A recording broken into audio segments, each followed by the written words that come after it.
And we're recording.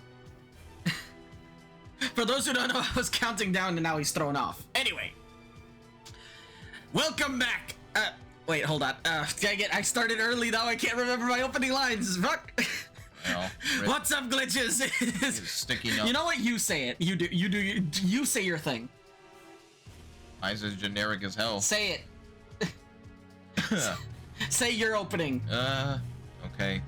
Hello, everybody. My name is TitansBane, and me and Gall here. We're at the end of EDF 2017. It's the final episode. We're at the end game now. Gonna beat Thanos. Yeah. Someone bust out the raid. It's time to end this. A fleet of large UFOs have landed in the city and are deploying giant bugs. The city is now overrun. You were to act as this. Oh yeah, wait. But pretty sure we do 40. Wait, I know we did 40. Yeah. Did we do 41? I don't remember. I'm along for the ride. I don't. This is your game.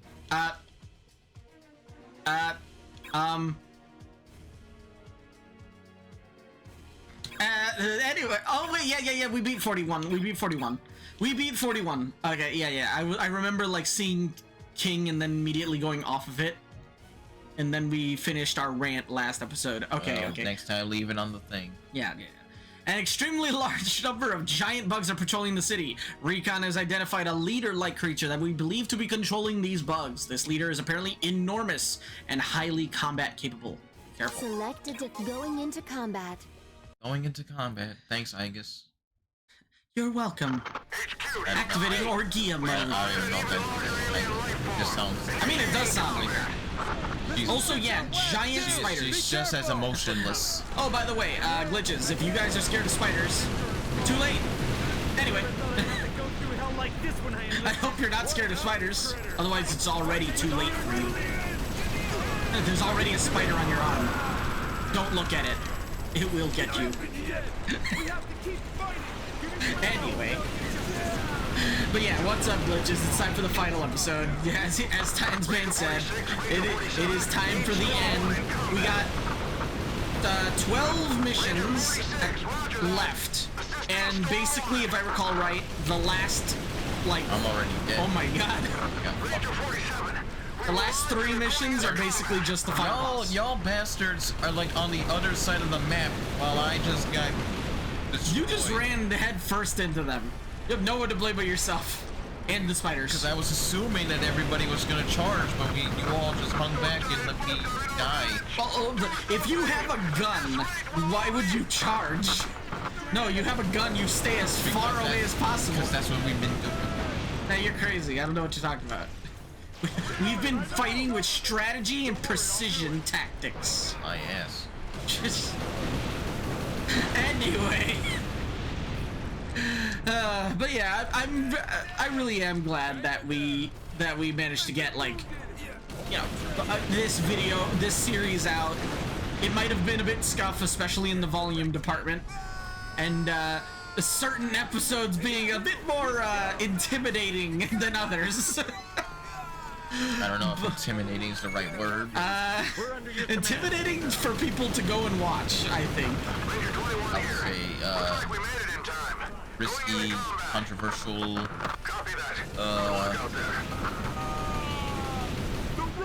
don't know. Those are the words like... I'll just say intimidating. I'll stick with intimidating for now. Also, man, that spider thing is just... The giant spider is just refusing to die. I think that's it, though. I think it's literally just this one giant spider and a couple other spiders. That's it. Hopefully this series doesn't make anybody think less of us any more than you already do. If you think less of me, select okay. your weapons before deployment. If you think less of him, though, you probably shouldn't. He is far nicer than I am. If you think less of me, I'm sorry. See what I mean? If you think less of me, get over it. Anyway. Yeah. Get over it. I don't care. He's the type to just say, nah, fuck you. I'm the type to say, like, I'm the type that would make, like, an apology video. Say, like, I really am. Oh, hell, heck no. I would never. I would never. Look how fast that thing died. Or at the very least, I just make a post and like, no, yeah, okay, I fucked up. I'm sorry. And, Yeah, I would never apologize. You would just stand on that hill and die, even if it cost. No, I would stand on that hill and just. I'll get hit by arrows, but I'd still live. You would risk it all just to win big, just to prove your point. Yeah, I mean, to be fair, take my word for it. There are some games that I've played and will play that like, certain people don't want to see. Just like how you refused to believe that there was no Lego Star Wars game that was only just episode 3. You stood on that hill until I died. Even with hard evidence supporting it, you were like, no. No, I was like, okay, I admit I was wrong, but what I saw did exist. I just mislabeled it. In your dreams, apparently. I just mislabeled it. No, it was the Star Wars episode 4 with the bonus missions. With probably just one single mission, but you kept saying it was the entirety of episode 3. I don't know what you're talking about. Don't go. Whatever you do, don't watch episode. What was that? Was that episode 2? I think it was 2. Yeah. Was it 2? 1 or 2. Yeah. Whatever you do, skip episode 2. Watch episode 3 instead. watch episode 3 for VTuber opinions that will get the entire VTuber community pissed off at us. Us? Who's specifically me? Probably more so about the. Yeah. Okay. I doubt that you would get very much flack about it. I don't know. I mean, I tried to be as understanding as possible. Versus me, I don't care. I have far bigger plans than controversies can stop. Because I mean, at the very least, I did try to like be like, hey, like loot. I did like try to be like, hey, like I try to understand everybody. Like ultimately, yeah, like ultimately I agreed with one side a bit more, but ultimately I still tried to be respectful and understanding. You know how the VTuber community is. Some like. You know how the internet is, the world. The loud minority always finds a way. Yep. Despite, even though the quiet majority is very wholesome and nice.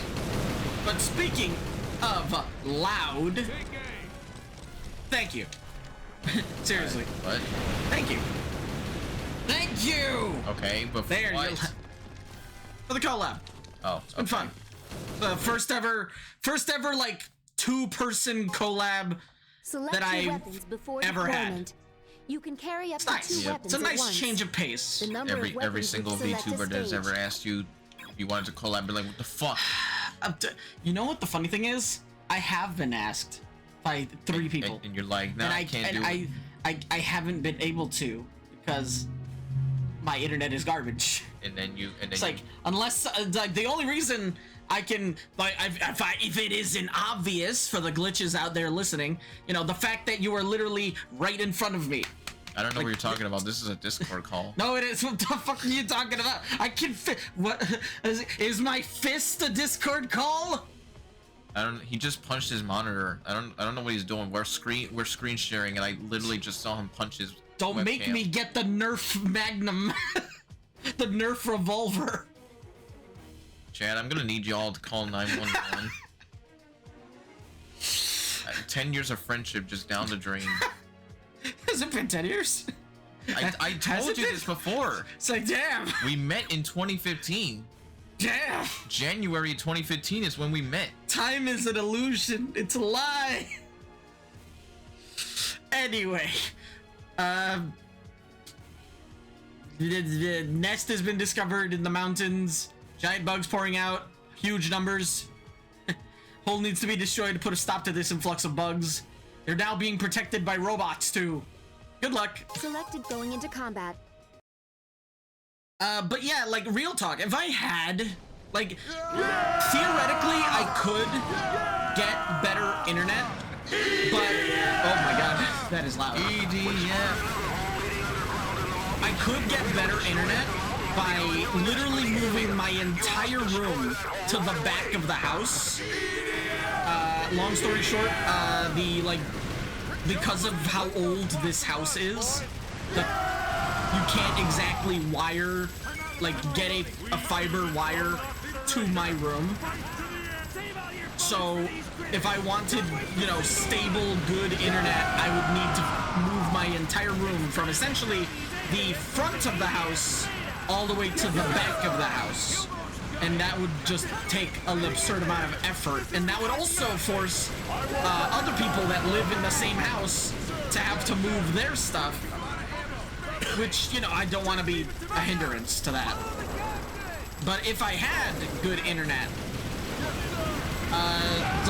there's a lot of people that I would want to collab, even if it's just like one-off episodes, like frigging, I don't know, Mario Party or something. Is it like that? Is it like? It is. You were around in my streaming era. Oh yeah, but well, first of all, I was gonna talk about something else, but well, first of all, is it like? Do you already have like the fastest internet available in your area? That's fastest, on fiber? The fastest in our area. The fastest in our area, but the problem, like the biggest problem for this particular area of the house is that the signal from our router to here is very, very bad. It's not possible to move it over here. And we can't move the router up here, like can't move the router to this room. If we wanted to, we couldn't. The best we had was like a router, like a router rerouter. You know, it bounces the signal from the router to here. What about through alternate means? I was gonna say like, and it helped a little bit, but then it was very inconsistent. What about like? Because I know like I have AT&T for like, you know, fiber, but I also know that they sell like you can buy like Wi-Fi extension, like signal extenders. Yeah, we used one of those. In fact, I think I remember one of the last streams was using one of those, and then it just kind of died. Again, the signal in this particular room is garbage. Complete garbage. It takes you 10 years to download if realistically, a 5 gigabyte game, between 5 to 10 minutes. Like about 5 to 10 minutes for a 5 gigabyte game. But then it just kind of like at random, if it wanted to, just randomly be 10 times better for like a split second. Again, it's just so inconsistent and weird that literally the entire I couldn't stream anymore because I just couldn't take it. It was so annoying. But if I ever got stable internet, I can name drop at least 3 people that I would really want to collab with. Are you allowed to say who were the 3 people that asked you? I would prefer not. Oh. But I can. But I can, but I would prefer not to get anyone's like hopes up or harassment, I guess, question mark or whatever. Why would it be harassment? Episode 3. Oh, but wait. But no, like just. Are these the people that you said that they asked you, or are you talking about? Oh, they asked me.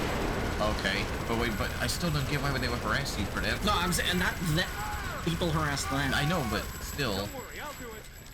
But and even if I were to say the names, you know, it's not gonna change anything. There's no Wi-Fi. They're not streaming, not collabing over Discord and stuff with anyone else anytime soon. The people that I. It's the people on my wall. Okay. The people on my wall, if you get my drift. Okay, then I understand that reference.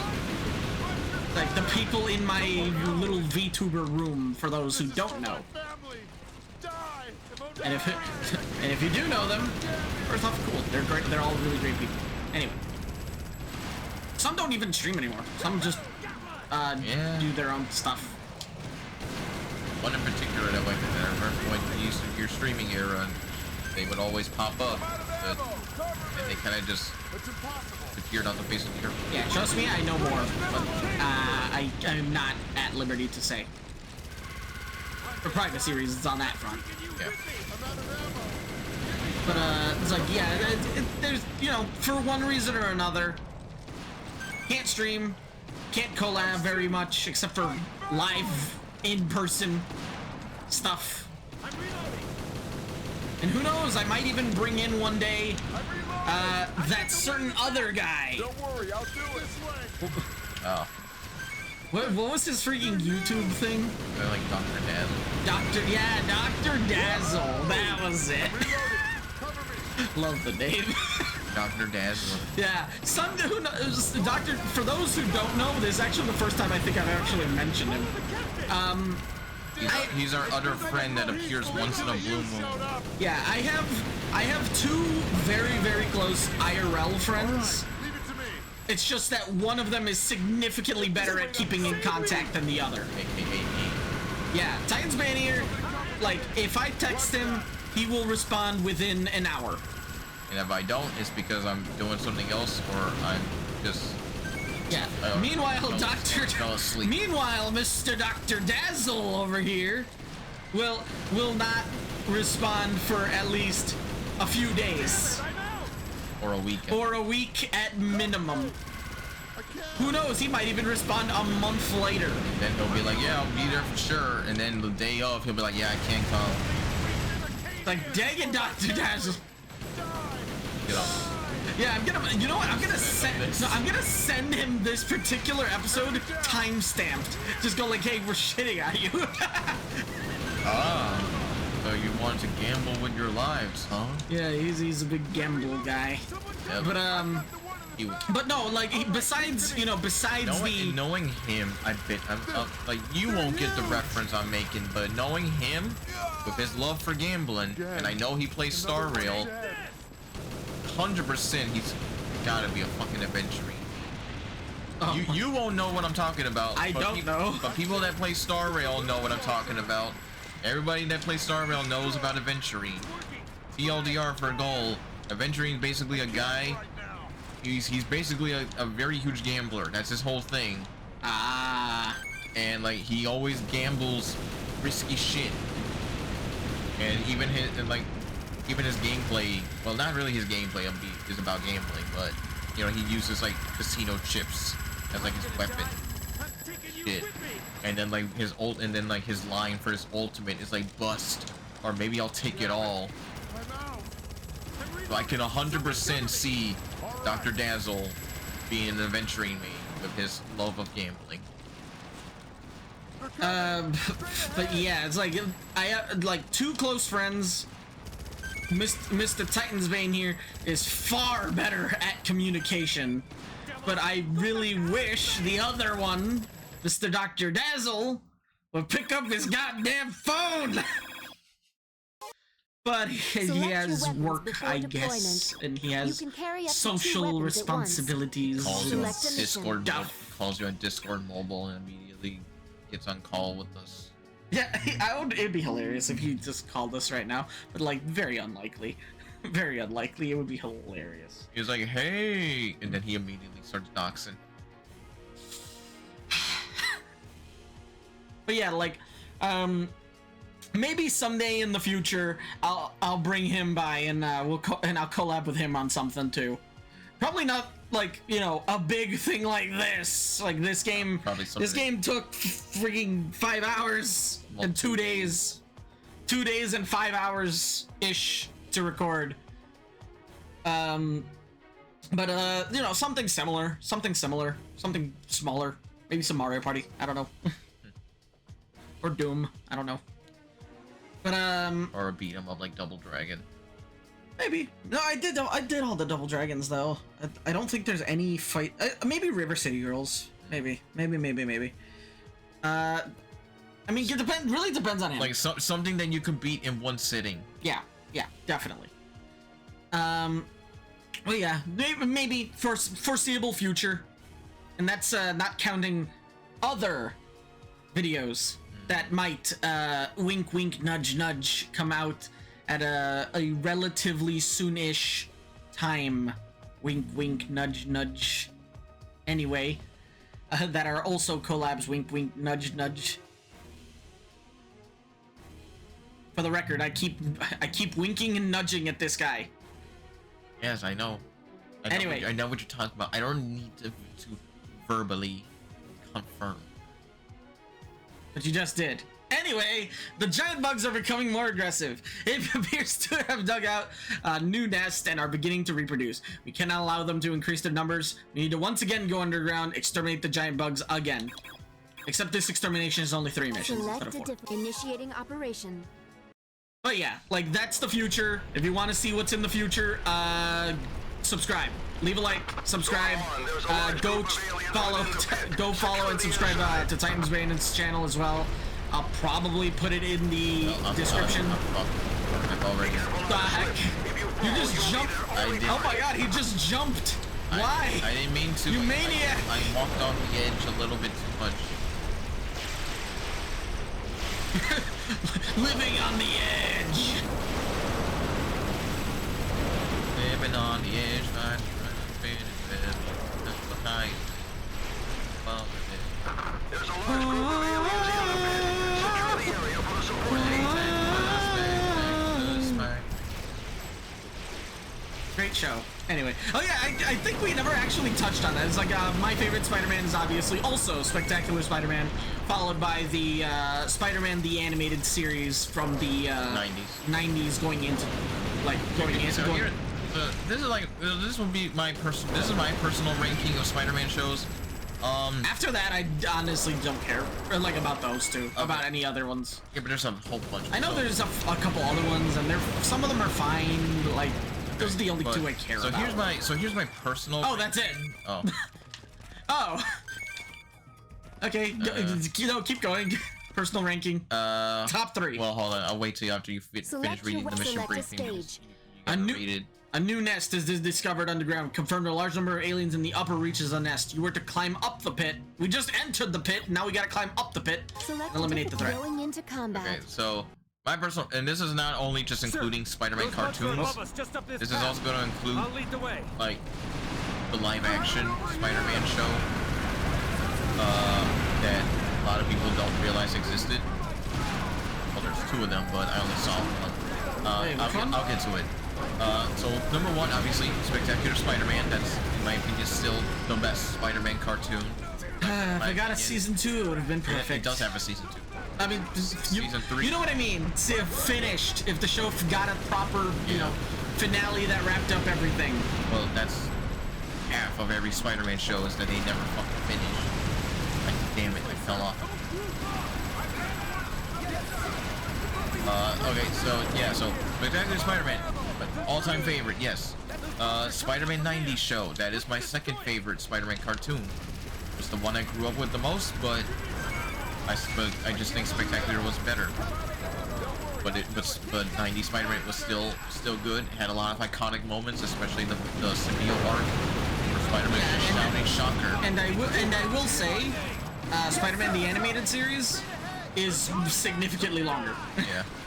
So you know, you get way more bang for your buck if you're going, you know, entertainment per like minute.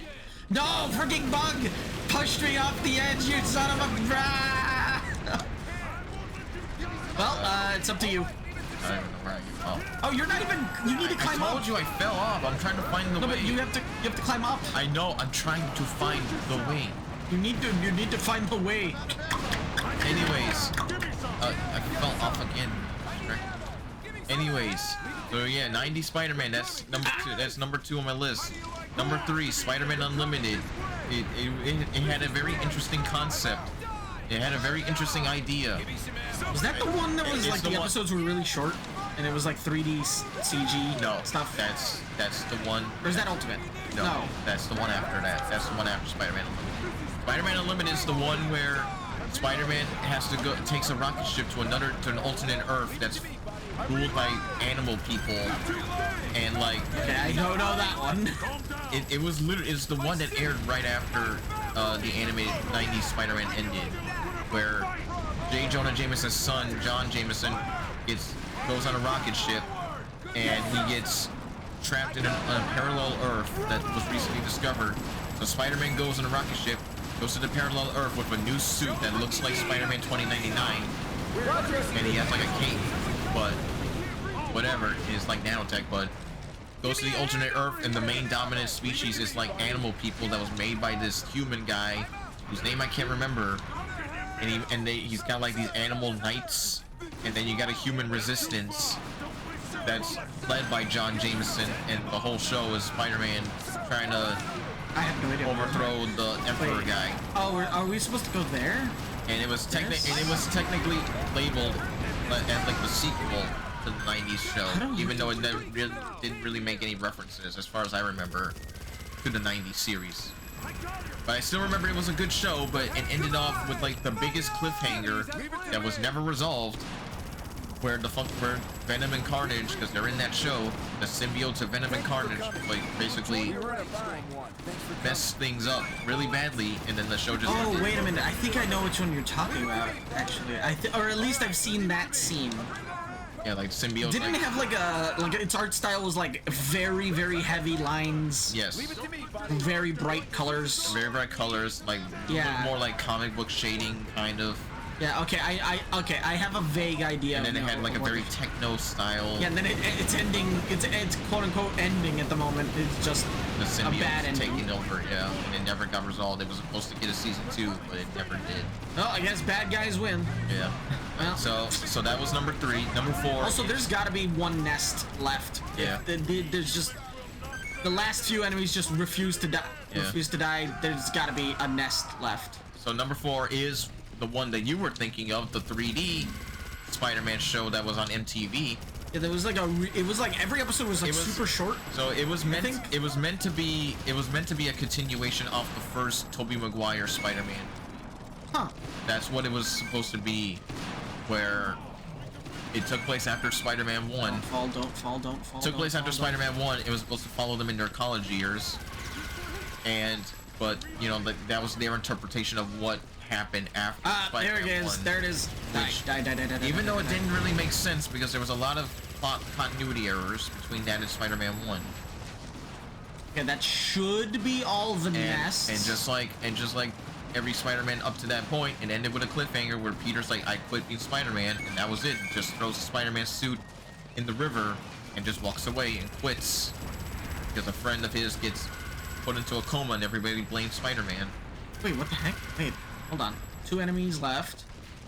There any? Oh, 1 enemy left. Is that it?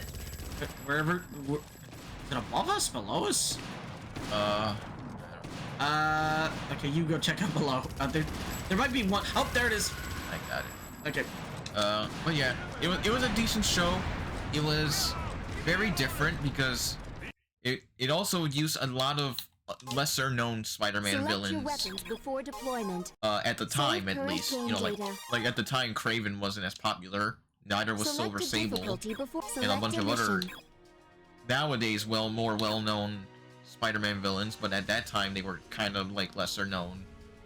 As I said, like Kraven, I don't think he was as popular during that time. Ignore the airplane that just blasted your eardrums right now. Actually, funny enough, it's not it.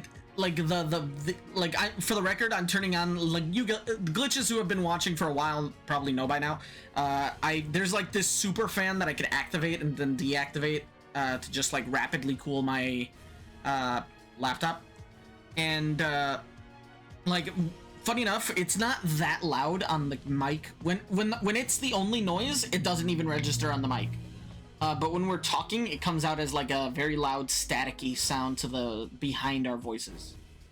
So like we're talking and it just sounds like there's a bunch of static in the background. But like it doesn't sound like a fan in there. Okay, yeah. Oh, by the way, we have reached the deepest part of the nest already. The enemy is putting up heavy resistance. Not a single one of them must be allowed to survive. You are to continue fighting the enemy until the nest is completely empty. Select a difficult going into combat. Okay, so yeah, so that was 3D Spider-Man. After that, probably Spider-Man and His Amazing Friends. One that had, oh my god, The one that had. I'll be honest, I forgot about that one. Yeah, the one that had Firestar. It wasn't bad. Yeah, from what I remember, it was just very weird. Yeah. So like, yeah. It was very 80s. Yeah. Well, Spider-Man and his amazing friends. Firestar and Iceman. And funny thing is that Firestar didn't exist until that show. He was exclusively a character for that show, and then I guess she got some popularity. I guess she got popular enough to become a comic character. Good for her. But she didn't exist until after that show. Good for her. Yeah, it's like if you want like the most 80s comic book Spider-Man, I think that's probably a good place to start. That's a fun, like, silly little Spider-Man adventure. To go with. Yeah, so that was that, and then like. Oh, he's a flamethrower. Yeah, that was what, place number 4? I think. Okay, something like that. Like spectacular and 90s, unlimited. 3. Yeah, that. Oh, okay, that was 5. So number 6 goes to the original 60s. Spider-Man animated series, the one where 90% of all the memes come from. Yeah, the one with the finger pointing meme. Yeah. Or where that's from Spider-Verse, but it's a reference and art style of the 60s. Spider-Man. Like 60s Spider-Man is as classic as you can get to the comics. Yeah. If you really just want that old school Spider-Man comic feel, 60s Spider-Man is where it's at. Also it's where like a lot of Solid JJ's early Spider-Man videos are from. Like they're from that Spider-Man. And then number 7 goes to the live-action 1970s Spider-Man show, which again, never seen it. And not a lot of people know about. I know it existed. I'd never seen it. It was very weird in that. Okay, well, first of all, it has like the show, like the second season in particular, the second opening, one of the funkiest damn openings I have ever heard for a TV show. It is like the bass in that song is like is a goddamn the funkiest shit I have ever heard. Okay, there we go. It was like just straight up just like if you watch that, you look at that opening, you just be like, yeah, that's the 70s. Select your weapons before deployment. What, disco music? Select a Not mission. disco. It had like horn, like trumpets, like it was like and then you just got a bass slapping like you know, like stuff like that. It was just so funky. It was like real. It was like so funky, but it was like so damn good and catchy. And I'll probably check that out after after the recording. The alien nest has been destroyed. Wow, that was easy. A large portion of their population has been wiped out, with the lord of their nest forced out to the surface. He has been gathering his remaining followers for an assault. I didn't know ants were that sentient. It is time for a showdown with the giant bugs. And Select so what made that what made the 70s live action so weird is that there are no Spider-Man villains. There are no Spider-Man villains in that show. Scorpion's in that show. No. I could have sworn Scorpion was in that show. Angry Goblin. No. Or no, Hobgoblin. No. Hobgoblin. There is not a single comic villain in that show. 100%. Really? Spider-Man, for pretty much the entire run of that show, Spider-Man is fighting common criminals, young gangsters. There's even two like short movies where one of them he goes to Japan and fights the Yakuza. He never fights any. Wait, this is which one is this? This is a 70s live action show. Oh, the live action. Okay, no, I was thinking the like 80s cartoon one. No. The earliest cartoon. No, I'm still talking about the 70s live action. No, he never fights the live action I've never seen. He never fights a single supervillain. It's all just like regular dudes. Every single episode. They probably didn't have a budget for like. No, yeah, pretty much. The budget was very. If you watch any episode of that show, you can tell that they had to work with what they could. he doesn't even web swing. He never web swings a single time in that show. The most he ever does is like maybe like attach some web to a tree and like, you know, swing on it or whatever, but you never see him swinging from building to building.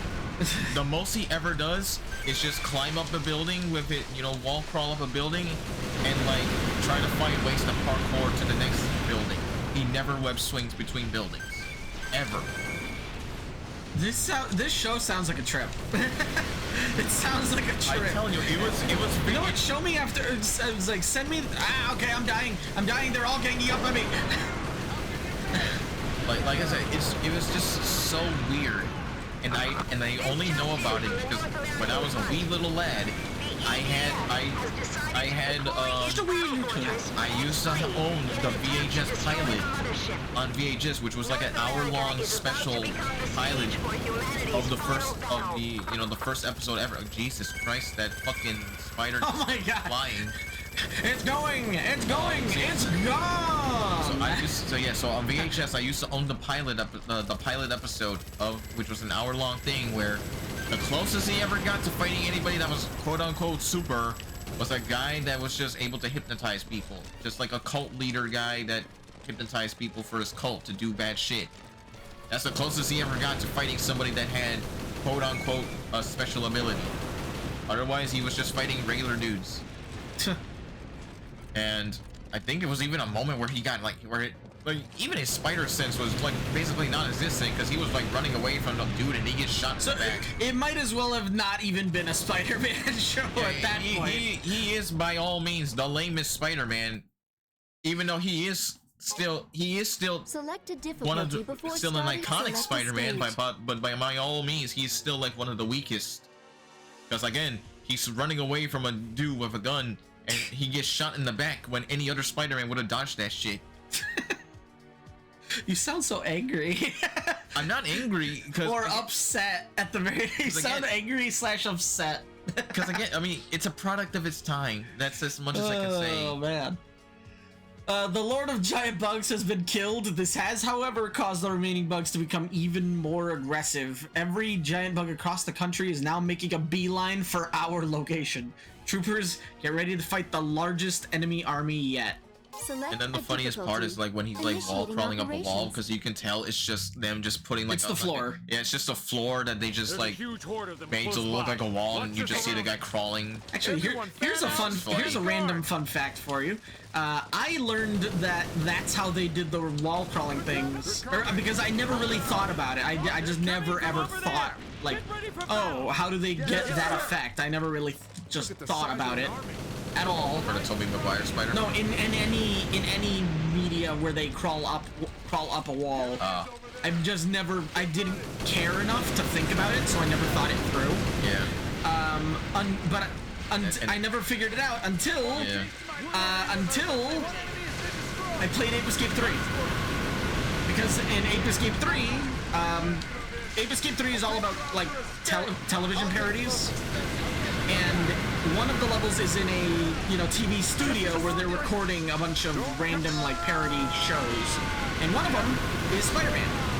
And and when you go in the room, it's literally just it's a recording that looks like he's climbing up, and then you flick a switch and it just opens the room and shows you, oh no, he's just crawling on the ground. It's just painted to look like he's crawling up a building. Because I believe it's like either that they do that or they just like use like really shitty green screen or blue screens. But yeah, but like I never really realized. Oh wait, that's how they do it until that point. Because I never really thought about it. And then it is the last, because I admittedly haven't seen too much of it other than clips. It's the Japanese Spider-Man, Spider-Man. The one where it's like a Japan exclusive live action. It was a Japan exclusive live action Spider-Man, where Spider-Man, he doesn't get bit by a radioactive spider. Instead, an alien spider goddess gives him a bracelet that lets him transform into Spider-Man. It's Sentai? It's Sentai. Oh my god. He gets a Spider-Mobile. He gets a Megazord. He and every single time he fights a villain, he does a whole damn speech and does a Super Sentai pose. And he does some shit like like, I am the joy of all children. Oh, he does the freaking Goku speech. Yeah, he does like Goku speech. The Goku Super Saiyan speech. He does it, but he does it. He's not. It's never the same speech. He comes up with a new speech every single episode. His time off, he's just writing speeches. He's like, I am the terror of all villains' nightmares. I am the joy of every child's dreams. And then he does like a. And then he does like a, I'm gonna pause. And then he's like, no pausing. And then he does like a pose. He's like, Spider-Man. The heck was that pose? Yeah. I wish you guys could have seen that. Yeah, it's just. I will show you after, but he always does shit like that. It's like, okay, I want you guys to imagine if you were crawling up a wall, like crawling up a wall as low as you can, and then like, but move your right arm to the far left, move your left arm to the far right. If they each crawl, look it's like that. If they want the visual image, they can just look it up. The heck? And even that, and he doesn't even have webs. It's like the webs is like more like a slingshot slash like net to capture people in. But it's more like a slingshot or a grappling hook. Spider-Man. But it was just so funny that it was just basically a Sentai. Because he, like I said, he gets a Spider-Mobile. I think he gets a bike as well, and then he gets a Megazord. And it was just so funny. And I have to place it as last because admittedly, like I said, I haven't seen a whole lot of it other than like beyond like clips and stuff. But it's still an iconic version of Spider-Man, no matter how weird it is. And there's even a scene where he literally grabs an SMG and just starts mowing people down. Huh? Spider-Man uses freaking Yeah, he gets like an SMG. I don't know if the bullets were real. Okay, glitches, you need to look this up. Spider-Man, Japanese, gun. But I do remember there's like a moment where it's probably on YouTube. Look it up. But I do remember there's like a moment where he grabs like an SMG and he just like look at this one poor he just starts blasting. Like it's all that's left. And it was hilarious. He just starts blasting with the SMG. I don't remember if he actually killed anybody, but it was just hilarious. It was just so weird. Any more waves, or is that it? Yeah, there's more. From 3 directions. And, how did you know? Because they appeared right as the radar appeared right before the guy spoke. But yeah, and then I guess like after that, Unlimited Spider-Man, I only watched a little bit of. I didn't care for it. It wasn't my thing. The one after that, the other Marvel Spider-Man show, also wasn't my thing. Didn't care for it. Can't say nothing about the new one, Your Friendly Neighborhood, because I haven't watched it yet. So I have to watch that first before I give a proper judgment on that. Same. Like, and that's if I have the time, because I like some of the actually, Titans, right? Yeah. You can vouch for me, like, because you're here IRL. You can vouch. There are a lot of DVDs and TV show sets on the side that I have not seen, right? Yeah, because you're either too busy with games, your videos, or you're watching something else that's taking up too much of your time. There's so much good food, just saying. Not to mention your IRL work. Yeah.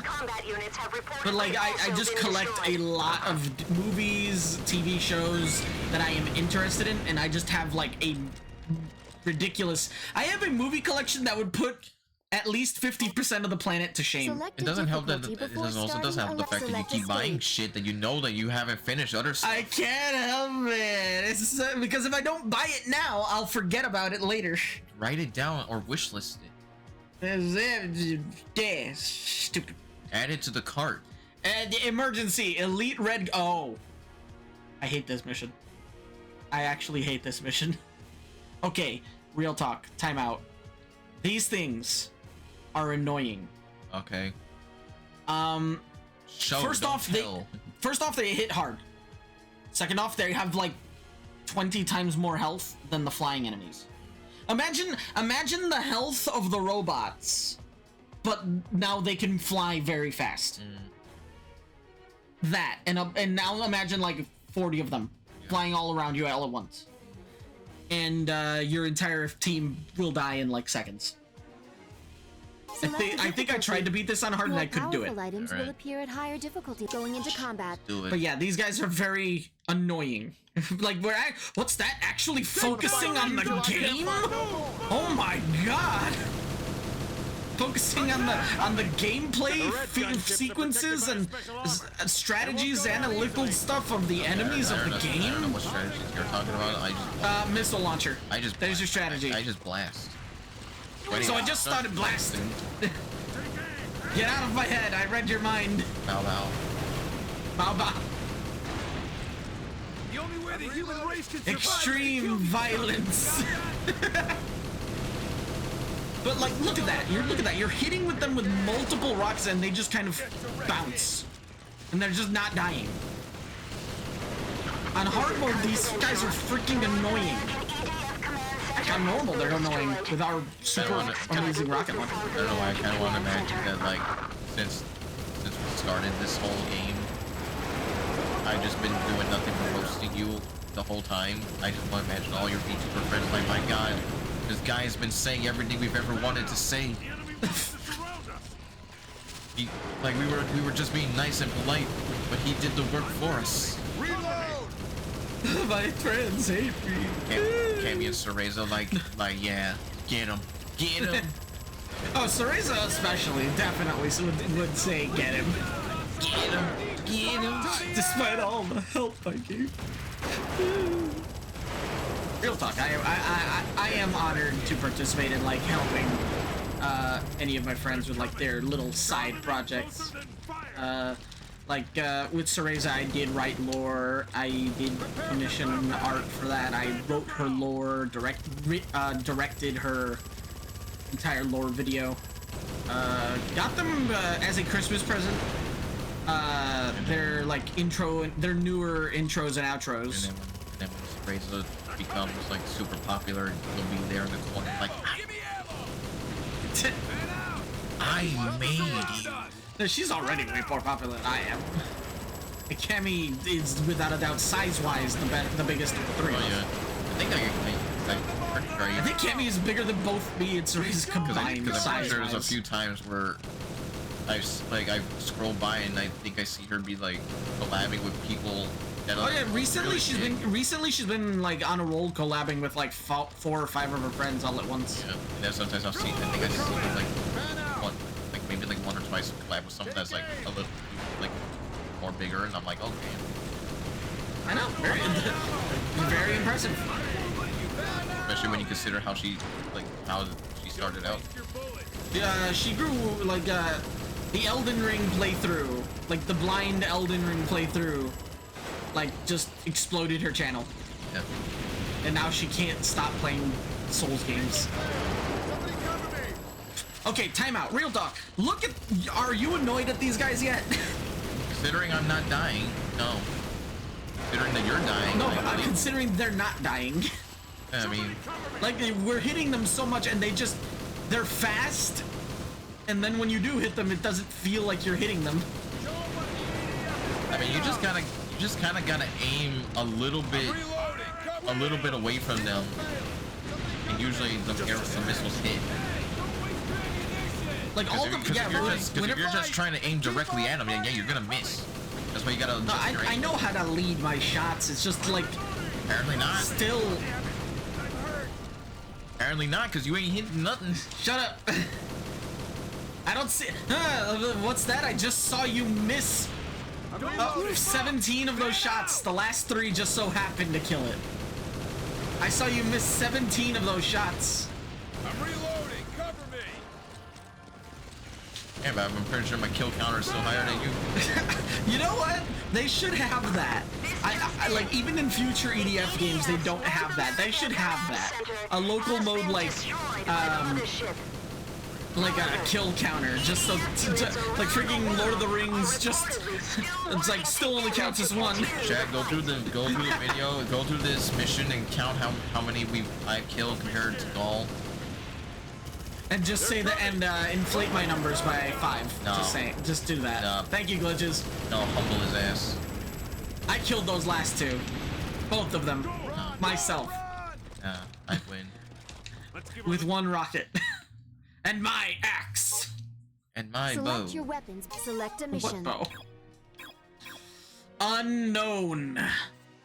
A new type of alien creature has appeared in literally the last 4 missions of the game.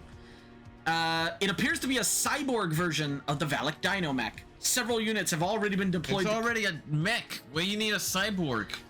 I know, right? We have already informed that we have nearly 100% casualties due to this creature's tremendous power. We will deploy 3 teams to provide backup. You go with them. Select a difficulty. We'll fight it on hard. Beacon of initiating operation. Okay, real talk though, this thing hits you once with the laser, you're dead. Okay. They took off its arms and gave it giant plasma cannons. We have reports of a new Ravager fighter that is over 120 feet tall. Playing Zilla It reportedly resembles the alien life Not form that Godzilla, EDF has Zilla. named Valak. from the 2000s Godzilla movie, American Godzilla. Oh, the American one. Yeah, the one that no one likes. Yeah, the one that eats fish. The one that And he's a mom. The one where the movie sucked, but the animated series was great. I've never seen, funny enough, I've never seen the Godzilla animated series. It's like it's It really. was one of the only animated series of its time that I just never saw. It was- Also, look at that explosion. Look at that anime as all hell explosion. It's a Japanese game. No, but like, I mean, yes, it's a Japanese game, but It's like, a- that's like one of the most, like, Dragon Ball Z style, like, zoom, sweep the laser across, and then suddenly everything explodes. The enemy is And yeah, the equipped with mechs cyborg. do the We same don't know thing. what kind of weapons it's using. No, the mechs did a similar but different thing with like a flamethrower. Anyways, yeah, Godzilla animated show. It was real good. Everybody hated. Uh-oh. Everybody. Yeah, I know. Run away. No, it was looking at it was turning and looking at me. Oh. Then he looks at you. And I look at you. Anyways, yeah. So yeah, everybody hated the movie. Everybody was like, "Nah, movie sucks ass." Thank Godzilla. And then the animated show came out, and everybody's like, "Yeah, this is absolute." Heat. Huh. You know what? Maybe that'll be one of my.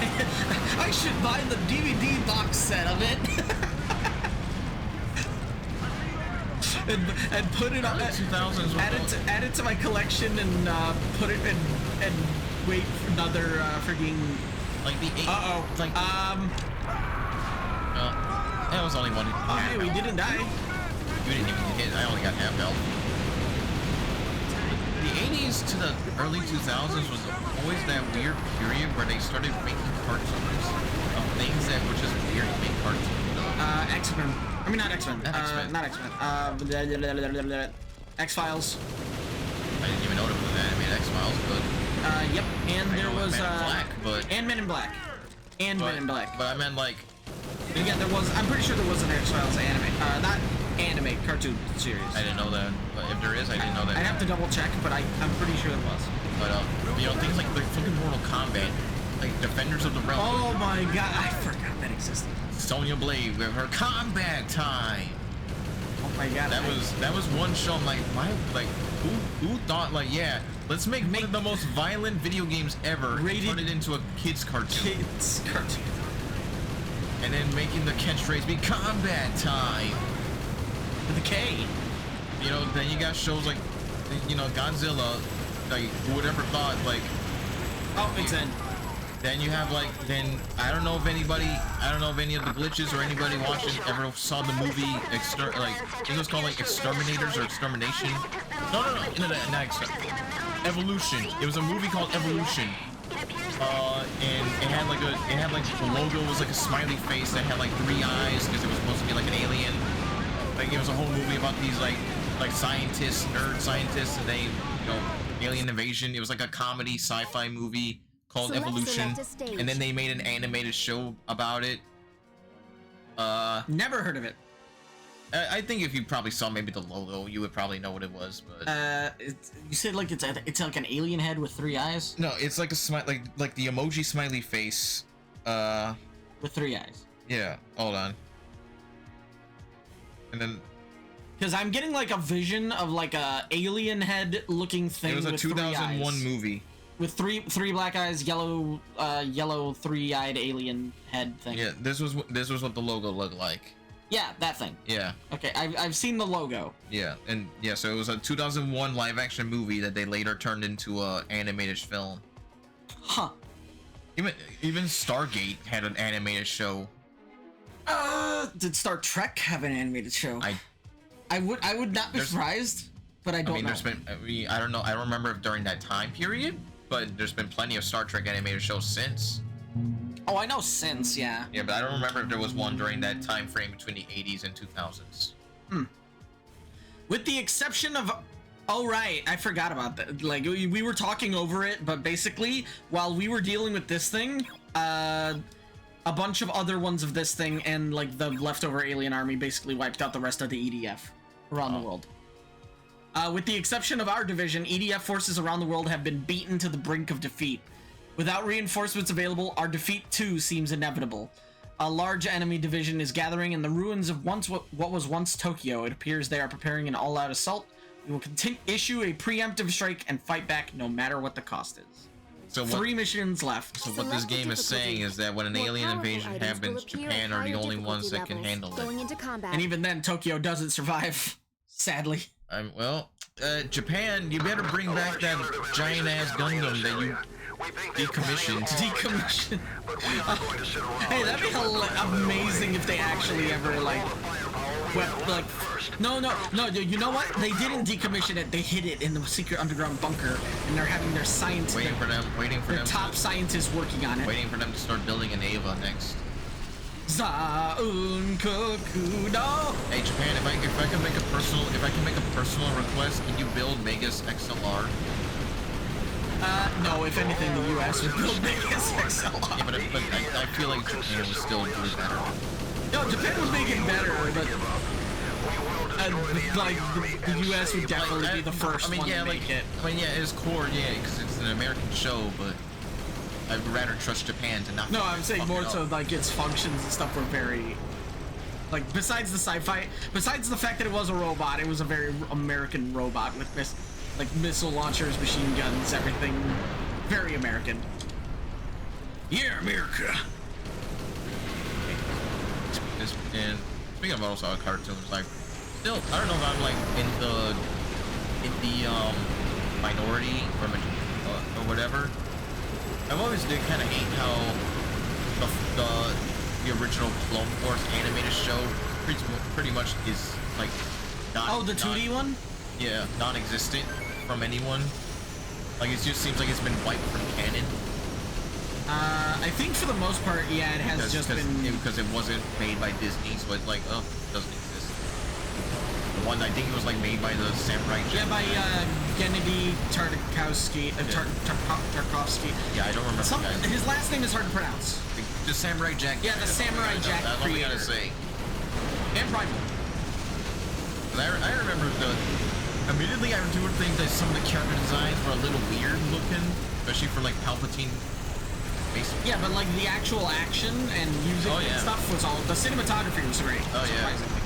Which, you know, makes sense for, you know, the creator of Samurai Jack, one of the best cartoons of all time. And I always liked how the final episode of that show led into directly into the opening to Star Wars Episode 3. And it also gave like a lot of logical reasons to a lot of small things, like Grievous's cough, because Mace Windu crushed his lungs. Yeah. Now it's not. Now they made like another thing. What's the other thing? I think in like the Disney canon, they gave Grievous a lot more backstory and like his I am just getting fucked. His armor. I'm dead. Where are you? I'm like surrounded. You're dead, but I have no idea where you. You're probably underneath that robot over there. Oh yeah, you got artillery fired to death.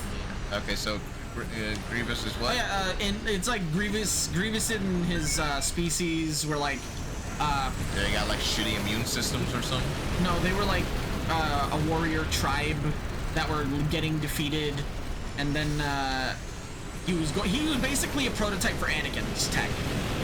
Like the prototype for Anakin's tech, including like for cybernetics. Yeah, for cybernetics. To make sure that it worked, they took like an injured, dying person from Grievous from his species during like their weird civil war thing, and then outfitted him with the tech. Hey, General Grievous. And intention. You ever heard of a thing called the Bacta tank? And they well, he was literally on the brink of death. He would have died. Still, I'm pretty sure. I don't think a back to tank would have helped. Still think it would have done something. Including the idea of having the machine armor be intentionally flawed to inflict pain on the user. To pull a Vader on. So yeah, they pull a Vader on him, and that's why he coughs. It's because his like breathing apparatus is flawed. Wouldn't be surprised if the same shit that they use. Yeah, it's probably the same stuff for Darth Vader. How cheap it was. Yeah, it's an interesting idea. Like having somebody be like a scapegoat to prototype Vader's armor. Frick, I need to take out these. That's like I think that's like something that was always interesting. The fact that like if it wasn't for Vader's armor intentionally designed to like weaken him, like he would have been much stronger. He would have easily crushed Palpatine and the entirety of the Rebel Alliance.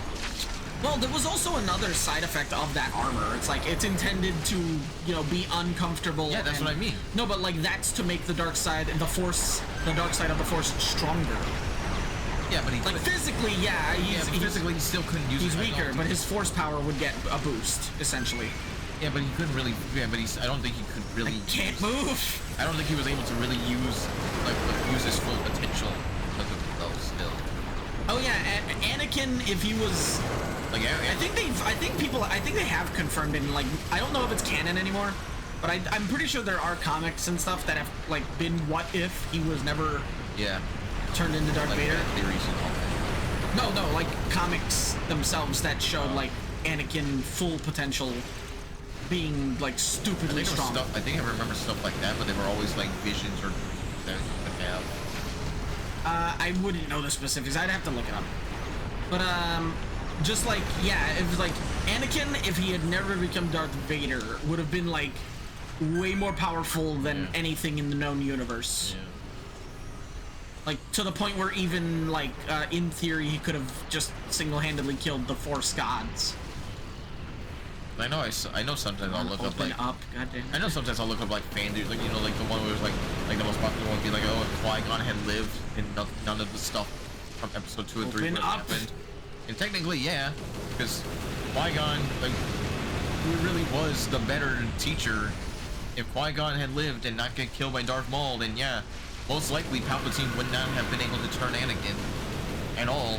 And I think because Qui-Gon was like the one Jedi who went against everything the Jedi Council stood for.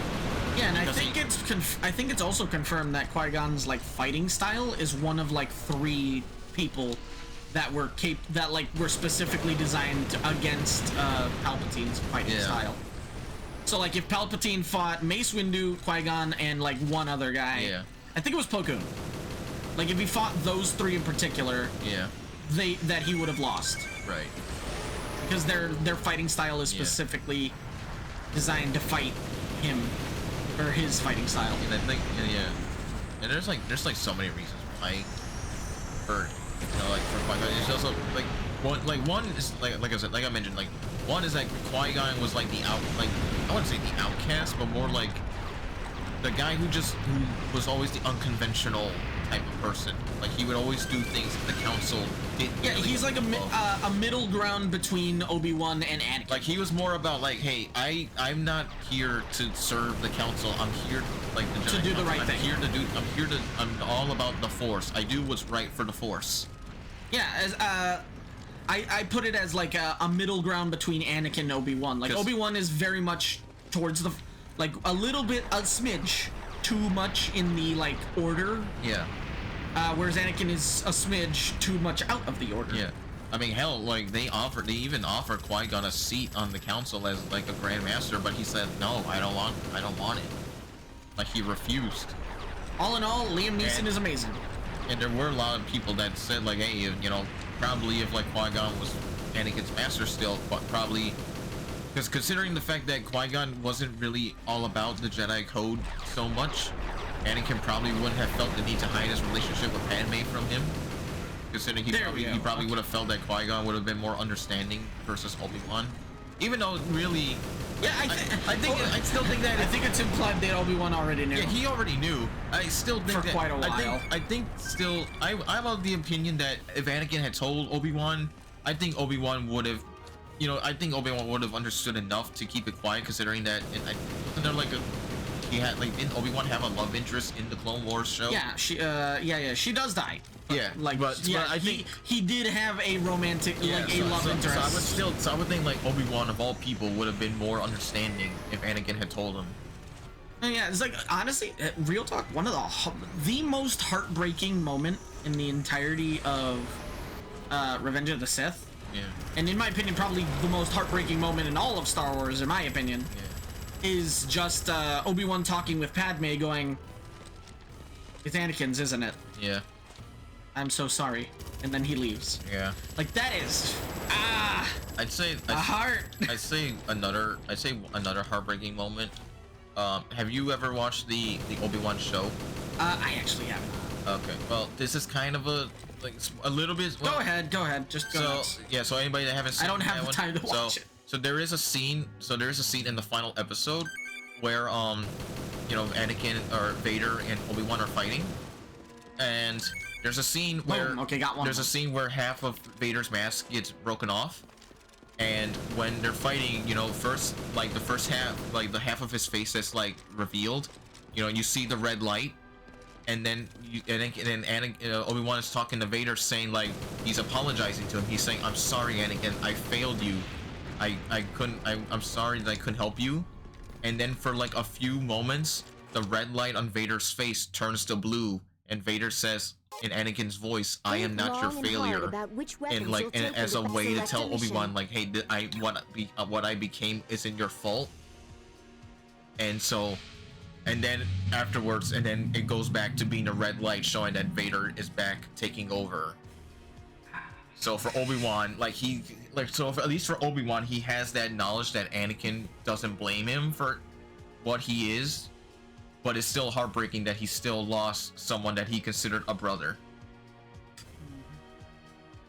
The enemy army division has been destroyed, but other units scattered throughout the country have changed course and are headed to our location. We are now surrounded. It appears all is lost. We may have no chance, but we will show the Ravagers that the EDF will never back down until the last of us has fallen. Select a difficulty. I will say another good moment. I don't think, say what you will of the overall quality of the other 3D animated Star Wars shows. They vary in quality. Sometimes really good, sometimes not so good.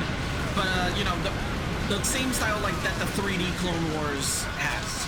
Like Rebels and Bad Batch, and there's a few other ones that I don't know. There's at least one other one that I don't know. But at the end of Rebels, there is a great moment between Darth Maul and Obi-Wan. I'm sure you know the scene, and any hardcore Star Wars fan would know, because it is so good in every sense of the word. It's such a good single short scene. Because Darth Maul, long story short, is it survives the encounter and basically wants to harm Obi-Wan in the worst possible way that he can, and basically spends an entire season or two of just to find where the heck Obi-Wan went. And at the end, he finds him. He finds him on Tatooine, and he's like, "Why are you here? Why are you hiding on this empty backwater dust ball of a planet? Old man For what reason?" We should clarify. This is episode New Hope Obi-Wan, where he's old as shit. Yeah, this is old Ben Kenobi. And and even Darth Maul has a little bit of a little bit of gray in his little goatee. But he's wondering, "What the heck are you doing here?" "Okay, I'm here for my revenge." And then he was like, "Wait, you must be here to protect something." And then they fight, and Darth Maul tries to use the exact or Obi-Wan uses Qui-Gon Jinn's fighting stance. Then he switches stances. Yeah, he switches from his normal stance to Qui-Gon's stance. And then Darth Maul tries to use the same technique that he used to defeat Qui-Gon on Obi-Wan, but Obi-Wan, you know, learned and switched from Qui-Gon's style to his own, and basically slices Darth Maul down the chest, killing him, fatally injuring him. And then Darth Maul's just like more or less, I don't remember the exact words, but like he's essentially like, you know, I hope that whatever the person that you're protecting he said is capable of avenging us. No, avenging he asked Obi-Wan, is he the chosen one? And Obi-Wan said yes, and then he says he will avenge us, and then he dies. Like we're surrounded. This is it. Yeah. Okay. Well, there you go. I was like, I don't remember the exact line, but yeah, he's like, essentially, he hopes that Luke will like bring balance to the Force and end all of this hatred and fighting that has basically consumed Darth Maul at that point. Let me ask you this. It's a sad, poetic death. Let me ask you this. So, because there's always been this debate. Do you believe Luke was the chosen one, or do you believe Anakin was the chosen? Because in the end, Anakin still was the one to destroy Palpatine. Bring balance to the Force. So technically, you could argue that Anakin is still the chosen one. I think Anakin. I think it was Anakin. Like, keep in mind, I am disregarding the new trilogy. Yeah, the sequel.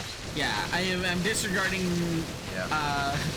episodes 7 through 9 for reasons. Yeah. Disregarding that, yes, I think Anakin did bring balance to the Force by being the one to come to his senses and finally end Palpatine.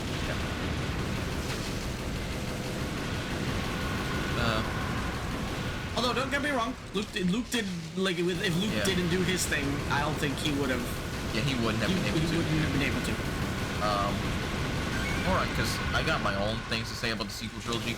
A fun fact. I would rather not talk about the sequel trilogy at all. You don't have to, but I got like. If you want to talk about it after the video. No.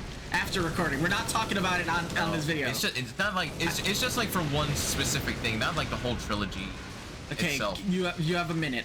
It's just more about the fact that I still because even the actors themselves, like Mark Hamill and stuff, talked about how they weren't really a fan of what they really went for with Luke's character, and I do agree, because it really does make no sense, in my personal opinion, how someone like Luke, who was able to redeem Darth Vader, who by all means was like the most villainous person in Star Wars at the time, you know, so sadistic and evil, who didn't seem to have any shred of empathy or humanity in him, and yet was able to be redeemed by Luke.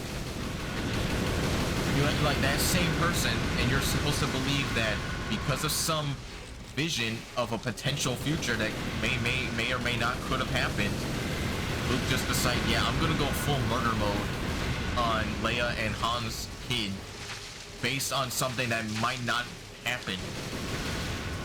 The same person who could redeem a monster, by all means, decides not to bother giving Kylo Ren the benefit of the doubt, and just goes, nah, I gotta straight up murder this child without any hesitation. Murder the child of my best friends and my sister without any hesitation. And I'm just like, no, that is not what Luke. That is not what original trilogy Luke would have done. He would have gotten the vision, and he would have done every possible thing he could to make sure it never happened, to ensure that Kylo Ren would never fall to the dark side. Not just be like, nah, I need to kill this kid because I can't let his evil spread. Aim for the spaceship now. Like, that's really kill it. Like, that's really all I gotta say. Like, it's just making more ants. Like, Force Awakens, I liked, Yeah, I'll say liked seven Force was Awakens. 7 was good. It was a good start. Yeah. I didn't watch 8, so I can't. It's not. I didn't watch It 8, makes so no I sense. I didn't watch 8, so I can't say anything about it. I watched 9. For some of 9 I liked, other stuff I didn't like. Yeah, I haven't seen 9, but I have seen 8. 8 made me not want to watch 9. Let that put it. 8 made me just go, no, I'm good. I don't want to watch anymore. Yeah, some stuff about 9 I liked, some stuff I didn't like. The whole. Yeah, I heard it did a lot of things that they needed. That like a lot of things that don't make sense logically to try and make up for 8. Yeah, because including 8, retcons. especially because 8 was made by a different director at the time because I think J.J. Abrams was his son that passed away or something. Someone in his family passed away. I don't remember who, so he couldn't direct 8. So Ryan Johnson directed 8. I forgot what movies Ryan Johnson did, but some people like his movies, some don't. Anyways, he completely changed. That was a very large army. He completely changed the tone and everything, a bunch of stuff from 8. But he also set up a bunch of character Think stuff. long and hard about which But then when weapons- J.J. Abrams went Say back to code direct King 9, he pretty much retconned almost all the character Select your developments weapons from before 8. deployment. Select a stage. Yeah, just take my word for it. It's like if you know what, if we were ever to watch 8, we would we would have Dr. Dazzle here. Yeah. And we would watch it, all 3 of us together, and shit all over Yeah, it. I think the 2 biggest problems. It's not. Yeah, the 2 biggest problems I had with 9 was obviously the one that's most popular, the fact that Palpatine just comes back to life for no fucking reason. That I knew. Yeah. Palpatine is returned, and then the final moment when Rey is like, "I am Rey Skywalker," and I'm like, you couldn't let her just be her own thing. You have to make her a Skywalker.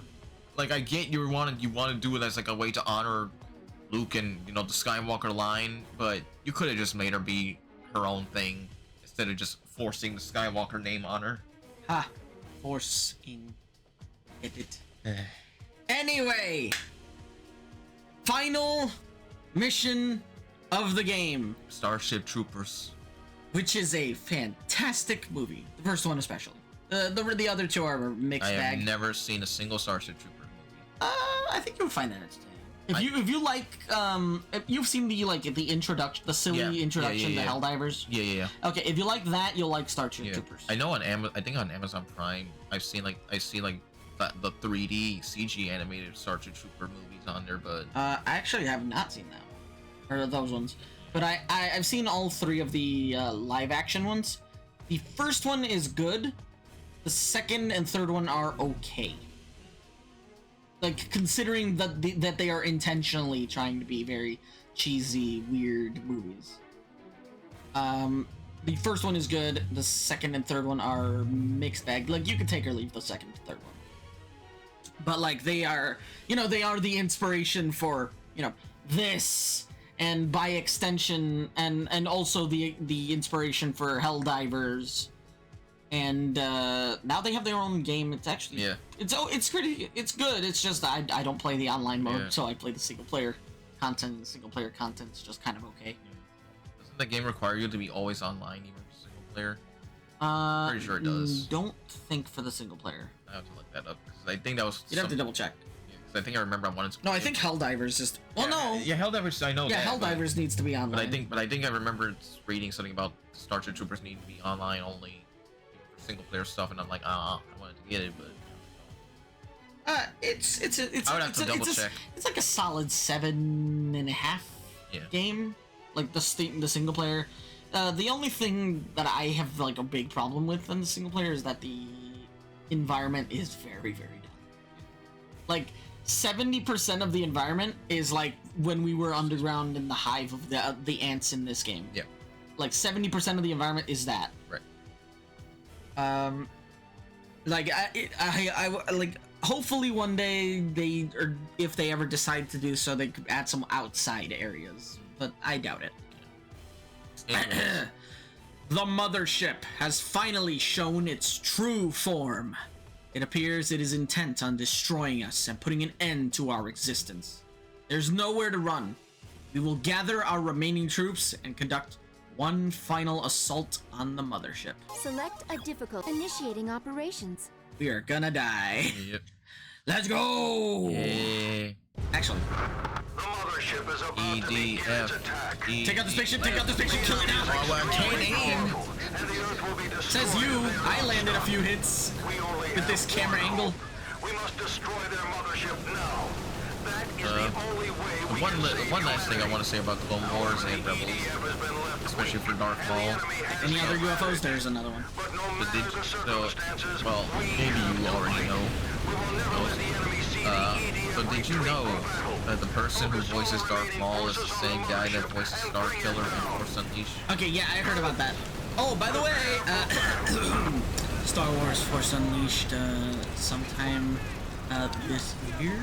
This is HQ. Sam? Are you gonna play the second Everything one in as your well? way. Destroy Yes, I all have. enemy units. That one will be super And they will be It's the... like a 5-hour game. Yeah, but I'm also doing the DLCs. So the second one has a little bit more beat on its DLC. It only has one DLC, but it's a much longer DLC. And that one DLC is as long as all the DLCs from the first game, minus the temple, Isolate the mothership. which is technically not a DLC. It's a level that was cut from the game that they added back in as DLC. But whatever. Oh, it's semantics. Did you also know that that for Clone Wars, the voice actor for Obi-Wan Kenobi is the same guy that voices Titus in Final Fantasy. That I did not. That I did not know. Yeah. You'd be surprised how many roles Titus's voice actor did. That Also, would if never you have see any guessed. EDF weapons, make sure to grab them. We are playing on hard mode, and this is the last level, so we might actually get some decent stuff here. Yeah! But yeah, you'd be surprised how many roles Titus's voice actor has done that you probably wouldn't have guessed, just because of Freaking! some of them he's changed a lot. Ha ha ha ha ha! Luke. Are you ready for it? Okay, and fire! Luckily, our stupidly powerful rocket launcher is good. I think one of the interesting things about Star Killer's VA, I think like Sam Pittsburgh or something like that, is that I'm pretty sure he's like a consultant as well for Star Wars stuff. Okay, see this right here, I'm gonna tell you right now, this right here, this explosion, Yeah. destroys the game on, or destroys the frame rate on, with the shake, with shake on. Oh yeah, glitches. In the options, like in the pause, timeout. Screen shake. Okay, you know what? Let's turn it on just for a minute. A minute. Let's see what happens. There's been a change in the mothership. I mean, No, keep in mind, this is after this is after the laser is fired. There's no more laser. Something flying around the mothership. They're firing at us. Stand your ground. No, it's surprisingly well. I guess yeah, we are playing on an Xbox Series S, so it is running way better than it originally did, especially on the 360. Imagine this on the 360. This is Scout 4. probably Someone's crashed. managed to hit the mothership in its weak spot. We can see black smoke rising from the mothership. Oh yeah, so anyway, so Star Killer's VA, pretty sure he's like a creative consultant or something for Star Wars, or at least like for Hey, he's a massive Star Oh Wars yeah, nerd. he's like a huge ass nerd, to the point where like He corrected stuff from the game. Clone Wars. Was it Clone Wars? Because I thought he told a story about how there's a scene where when Anakin, I guess he's talking to like his mom's ghost or whatever. Also, you can shoot those like laser things on the outside and they will die. It just takes just freaking kill it. Yeah, so there's like a scene. Like he was talking about how there was a scene that they had to redo in Clone Wars where I guess like Anakin's talking to his mom's ghost, and he's telling her like, "Hey, I have a wife now. I want you to meet her." And then he was talking about how he was correcting them, like, he was like, Anakin's mom already met Padme. They had dinner at their house. Okay, you can basically there's a bunch of power cores around the thing that are dropping bombs. I see. I know, blow them up. I see. I'm saying also for the glitches that are watching. Oh. Also, you like the shake? No. I can't aim. Oh my god, it's so stable. Okay, you're aiming for the ends of it. Or I think. Oh, I can't aim up. Oh, no, I can't.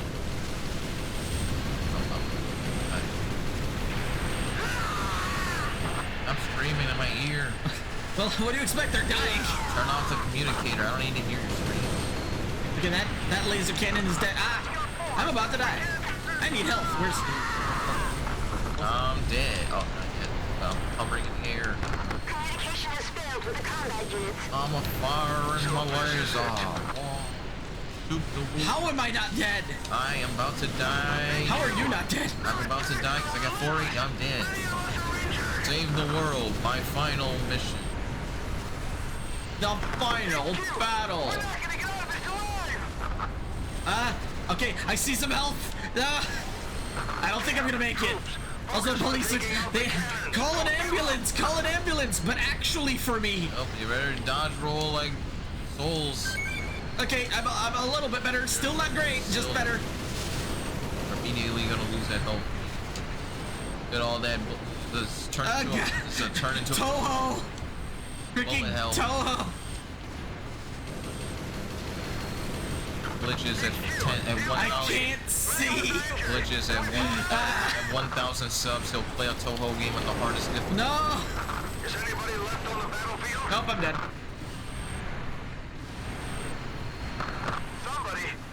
Somebody. They just kicked me again. I don't know who. Over. Okay, what the... No, I think it's waiting a long time to count me as dead. Hello, is anybody alive? Let's do it one more time. One more time. Careful. Right around The there. enemy is extremely powerful, and the Earth will be destroyed if they are not Yeah, I stopped. landed a few hits. The Earth will be destroyed because everybody knows that Japan is the center of the world. Is the only way we can save Obviously. humanity. However, How is the world EDF supposed to has been survive without replaced, anime? And the enemy has the It just can't. advantage. Yep. No matter the circumstances, we have to fight. You have any idea? All the Real talk, that would cause a lot of problems. all the normies would be like, Focus all the remaining forces on the mothership and bring it No, and down. then we remind the normies, Pokemon is an anime. yeah. Considering that a large, but not a large. I know a lot of people consider it just standard cartoon. It is an anime. Yeah, but I was also, And if all anime dies, Pokemon's gone. well, yeah, but I was also gonna. There goes the normies. I mean, besides Pokemon, I was also gonna say that a large part of Japan's culture revolves around anime. I think so. Yeah, there goes Japan's half of Japan's economics. Just gone because anime's gone. This is HQ. Yeah, and Eliminate all enemies. Take There's out all then the also units. as well probably Isolate the even mothership. video games because a lot of video games take from anime. It's just like all anime influence is just gone. All because we lost this fight. Everything's just Western styled anime that are done as. I mean, I can't say that. It wouldn't be bad. Not every Western style anime is bad. Look at the Castlevania Netflix shows. Those are pretty. Well, here's the problem with that logic, though. Let's find the... Those anime are made by people who watched anime. Yeah, but that's what. Well, If they didn't have anime to watch in the first place, they wouldn't learn that art style, or that like the thematic styles or anything, and it wouldn't be Castlevania anime anymore. It would be yeah, but the people that had Some already weird- people that had already watched it and know how to do that style, they can still make more. the aliens invade and kill everyone. So, Yeah, that's just something. Yes. there's nobody left to make the anime except the people in Japan. Now we're just going into. Japan goes away, and we're just dead. Now we're just going into guilty gear war. Guilty. It's not that good. No, well, I meant what I mean by guilty gear Oh war. dang it! I should have put the shake back on just to see the explosion for Is that that. if I remember correctly, and feel free any glitches or anybody watching that knows more about Guilty Gear lore than me. I'm pretty sure that Japan got wiped out. Okay, say. Because I'm pretty sure one of the lore things was that. Okay, there's a lot of health by me. Okay, cool. I'm just gonna say, I'm gonna shoot into the air and tell you to go towards me. If you want, yeah, go towards me if you want health. Like, just in case. But, also, we can probably concentrate our fire better if we're next to each other. So, yeah, so I'm pretty sure one of the lore things about Guilty Gear was that Japan doesn't exist anymore because it got, like, I don't know if it got, like, nuked to oblivion or it got, like, wiped out by something. And, like, Japanese people are, like, extremely rare in Guilty Gear because the country doesn't exist anymore. Japan's gone. And I think like Japanese people are like considered like a huge ass deal for like because they got like special or something. So when characters in Guilty Gear see someone from Japan, they're like, oh my god. You know, they treat it as like a huge ass deal.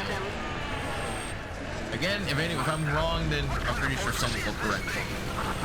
Either way, Guilty Gear lore is insane. Don't even get me started on Blaze Blue lore, because that's even worse. Because there's a lot of time traveling involved with Guilty with Blaze Blue.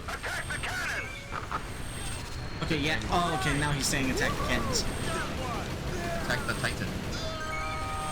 Okay, yeah. Now you can destroy the weird diamond-shaped things. Shooting. Luckily, our rocket launcher does reach that far. Which is, again, another reason why this is a fantastic rocket launcher. Just saying.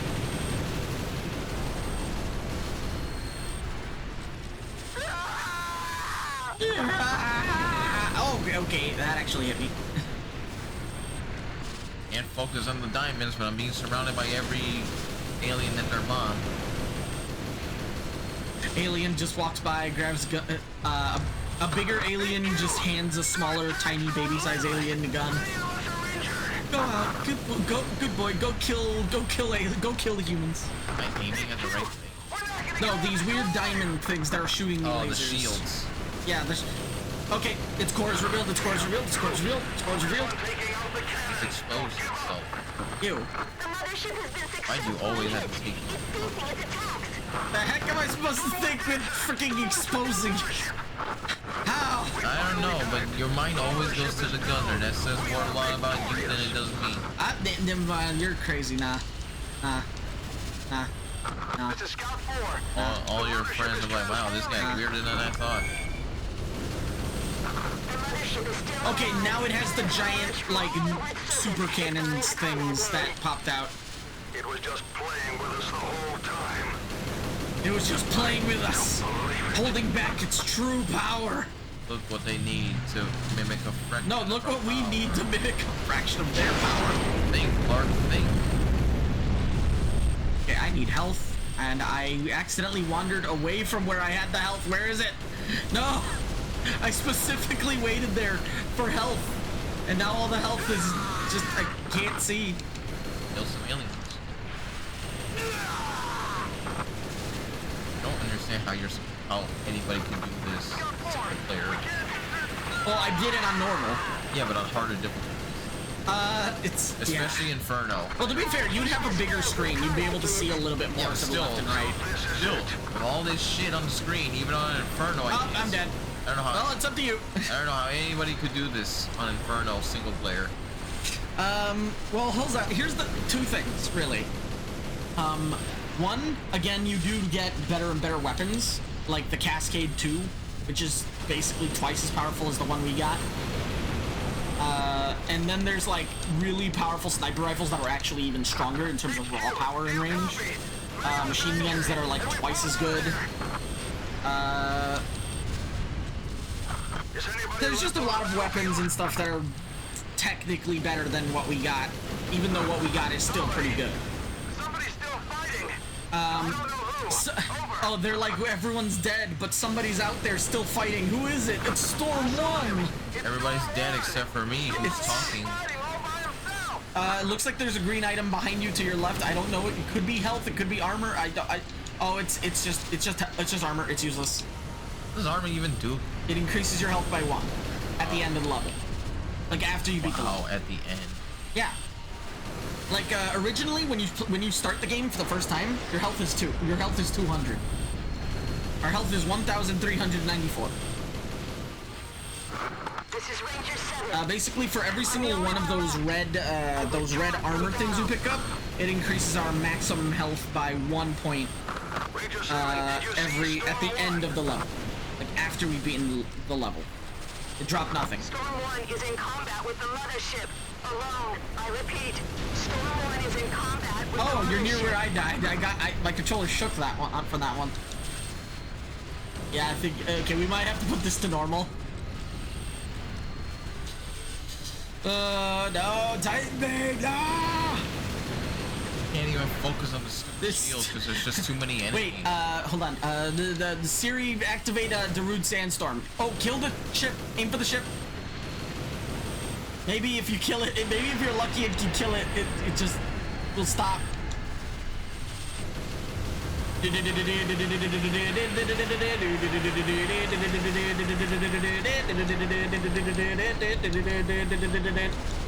Oh, you're dead.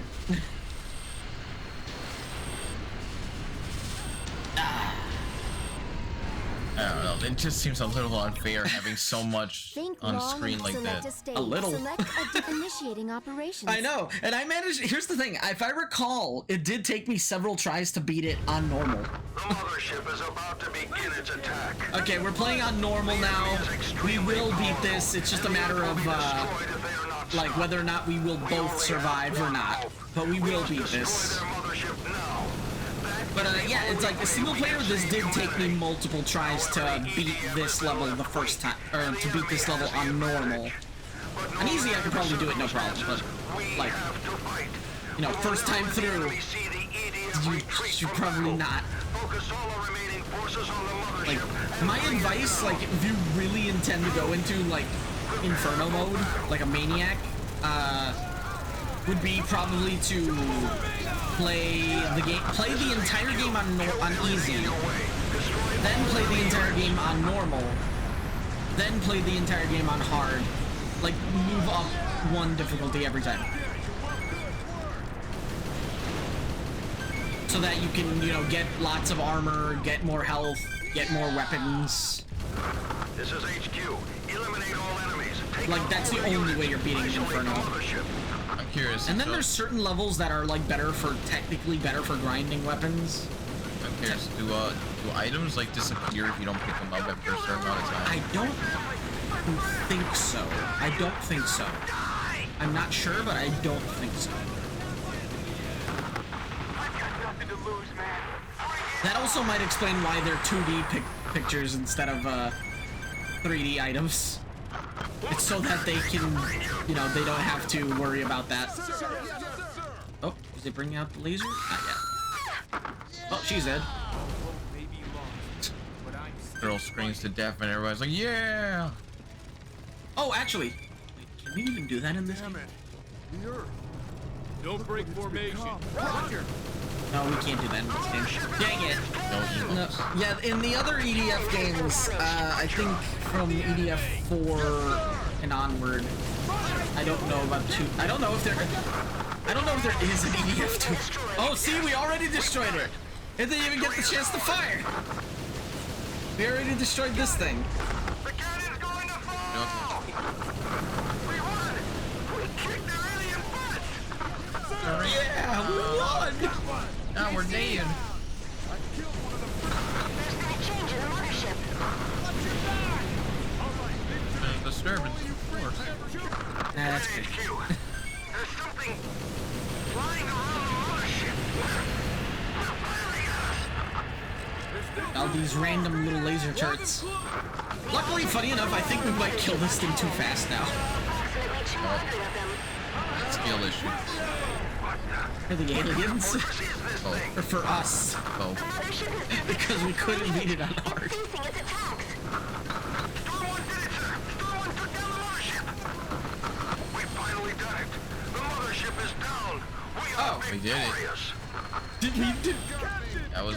Okay, no, okay, this is the moment when they bust out all the super lasers. The mothership is transforming! It's Unicron. Basically is. Still alive. Cannons have emerged from all over its surface.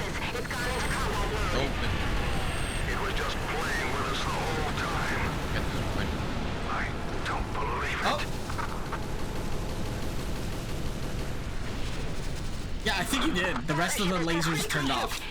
Thanks for letting me fend for myself. I've been over here. I was over here destroying the outer parts. I'm the real Troops, hero. withdraw from the area. The mothership is going to crash. Get as far away as We possible. defeat. Also, it's about to explode. By the way. I'm running away. I think you're underneath it, right? Well, rip TitansBane.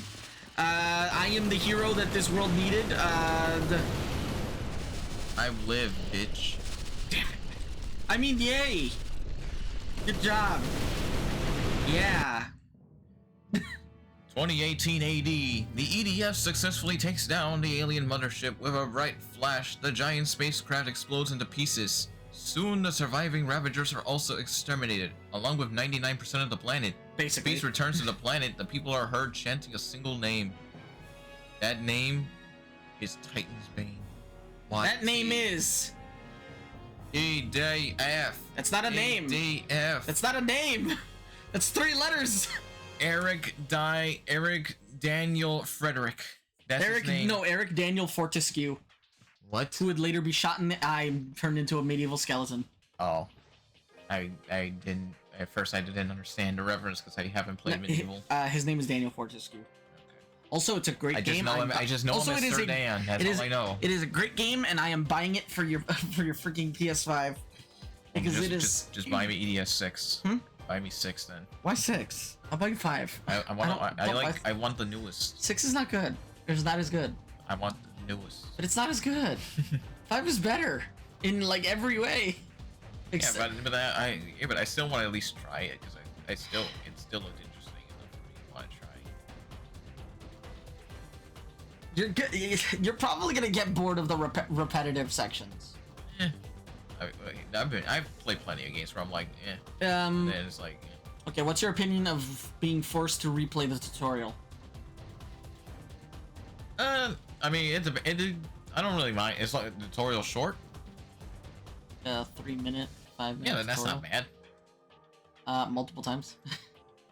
I mean, you can do it how many times? Are we saying like 10 times? Like 6, 7 times. Listen, man, if I can be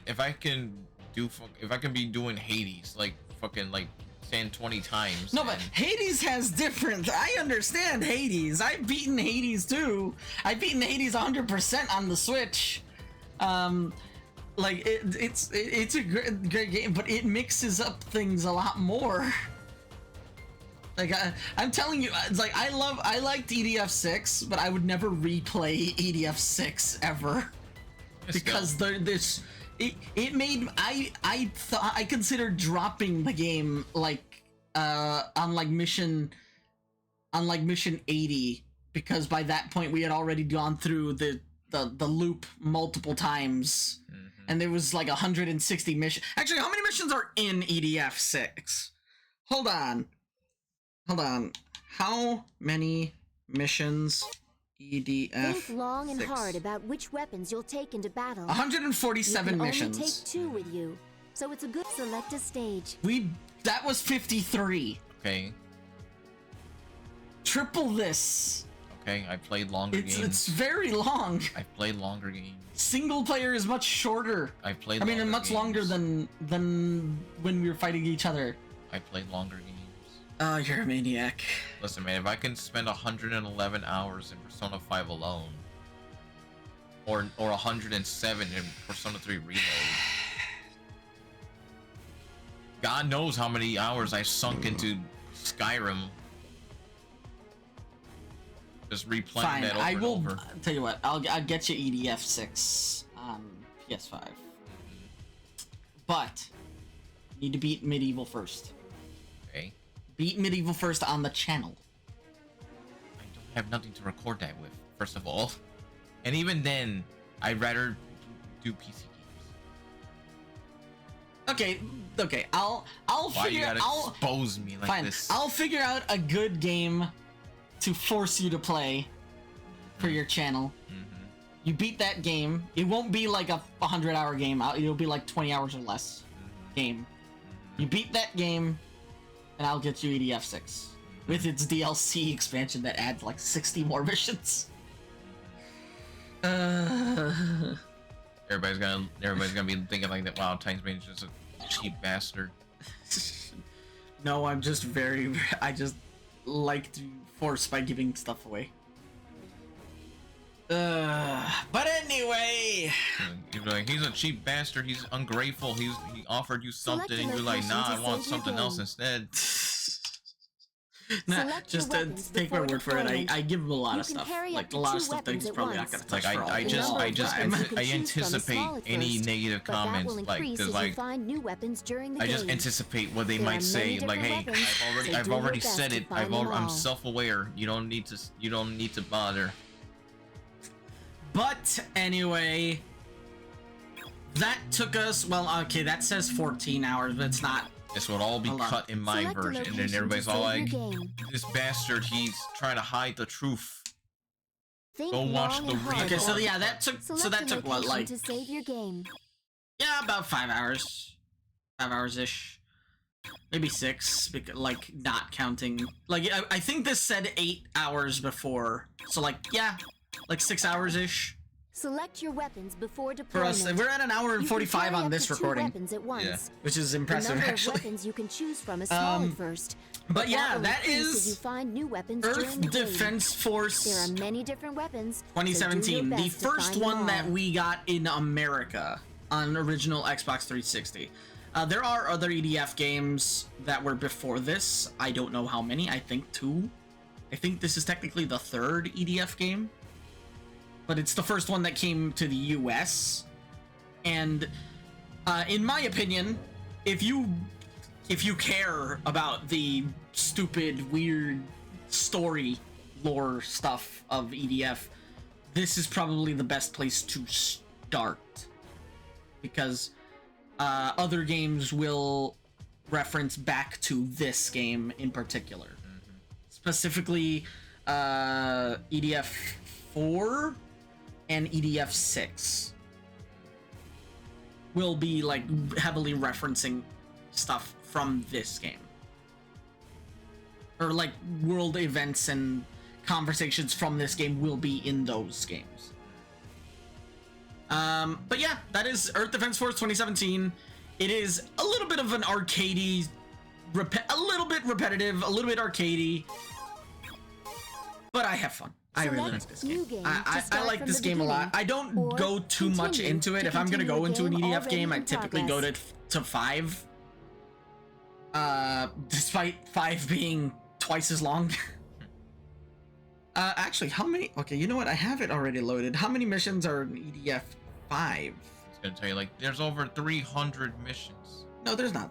110. 110. So like 40 less than 6. And funny enough, I think they and not counting the 3 DLC packs that add like 20 missions apiece. Yeah. But yeah, EDF 6 is EDF 5 and 6 are a lot.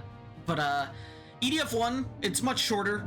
It's much more cheesy, and the quote unquote story is much more straightforward. It's just aliens invade. Putting them down.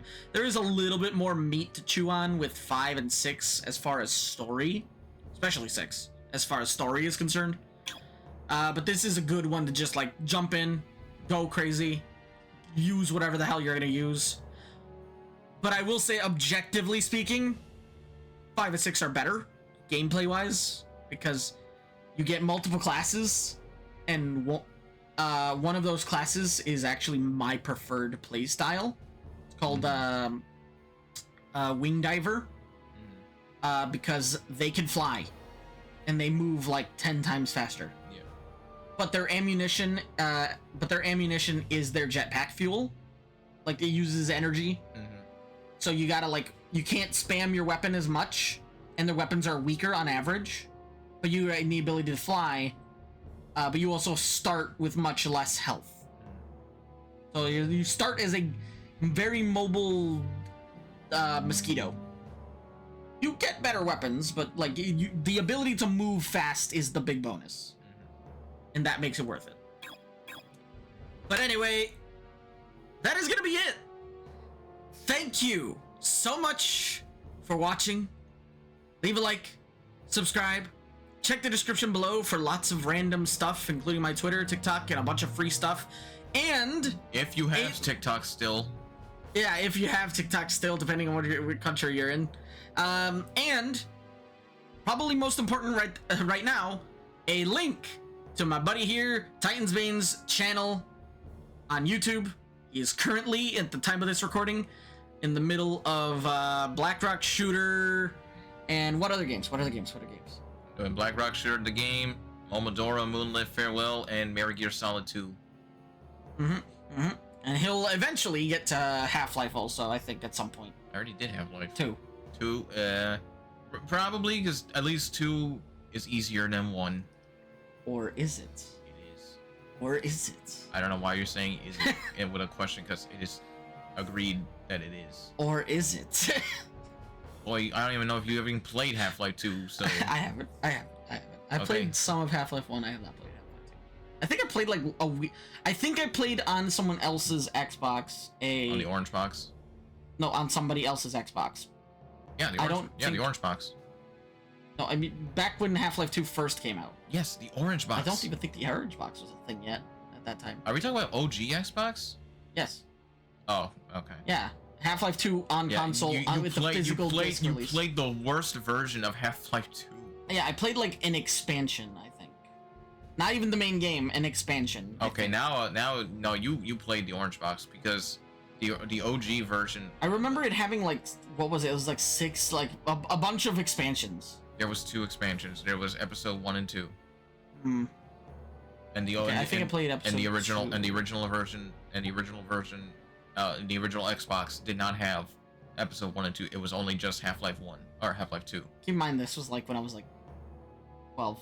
Because so I don't or like somewhere around there. I don't remember that. I don't remember much. Because the only way you would have been able to play episode 1 and 2 on console is on the 360 with the orange box. Maybe. I don't know. Another Mandela effect, everybody. It's like I don't know. It was on. I don't know. It's like it's been so long. I literally don't know. Well, don't say shit when you aren't sure. Otherwise, you get fact correct. You get the nerd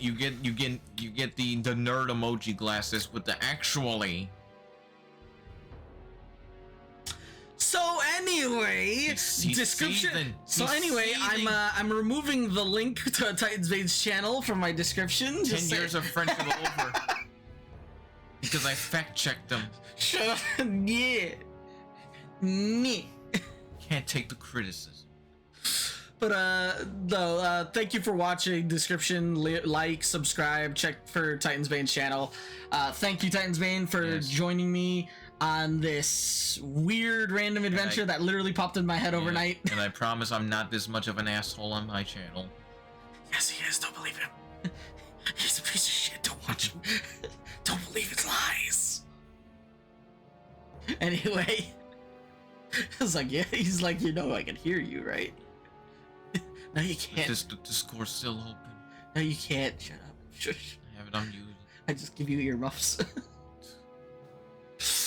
But anyway, make sure especially to subscribe to both of our channels because later on in the year, not necessarily this month or next month, but like later on in the year, there will be other like much smaller collab videos. Most likely just us killing each other in like, I don't know, Call of Duty, Mario Party, the Crash Team Racing, stuff like that. And freaking tearing each other's necks out. Anyway. Thank you so much for watching. This is Game Overlord V and TitansBaneYT. And see you around, glitches. I was about to say, like, who else is here? Bye bye. EDM.